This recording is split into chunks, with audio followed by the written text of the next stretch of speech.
The man casually tossed the cinnabar powder in his hand. It landed directly on the woman's pristine white clothes. Before she could even react, the man quickly drove off in his luxury car, splattering mud all over Parvati. The man's name was Rao. He was a famous jewelry tycoon in the city. He was extremely arrogant and full of himself, even towards the women he flirted with, who praised him as very attractive, hinting that she wanted to be with him. Rao coldly told her she wasn't worthy, saying he was just having fun with her. Parvati, on the other hand, was a widow, running a struggling clothing store. Her husband, who had arranged their marriage, passed away before he could marry her, so her mother-in-law treated her like a daughter, and always tried to marry her off again. One day, as the store was closing, it started to rain heavily. Employee Shauna took her to her home to change clothes, and they planned to return home once the rain stopped. However, Shauna gave her a pure white sari, because according to Indian tradition, a widow is not supposed to wear colorful saris as a symbol of mourning. Although Shauna tried to stop her mother, Parvati still respected her elders' wishes. On her way home, she met a little girl selling cinnabar. Seeing her wearing the white sari,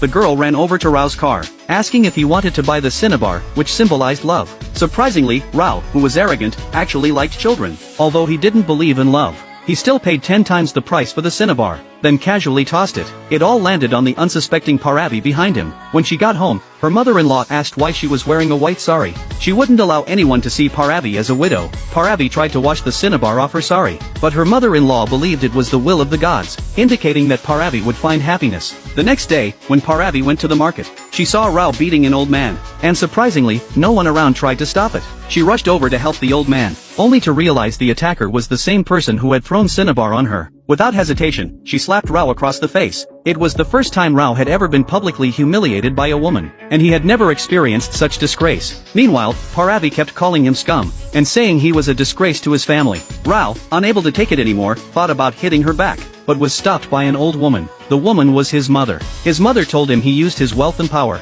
to constantly cross moral boundaries, and regretted ever giving birth to him. That evening, Rao met his younger sister, whom he hadn't seen in a long time. He told her to get in the car and come with him, but his sister refused. Rao forcefully got out of the car and dragged her with him, but just then, a group of street thugs showed up, and started to harass his sister. Rao, already angry, had been looking for a way to vent. These thugs weren't even a challenge for him. He shrugged off his jacket to reveal his strong chest, and with just a few punches, knocked them all down. One of the thugs, taking advantage of the moment, struck him with a stick. This pushed Rao's anger to its breaking point.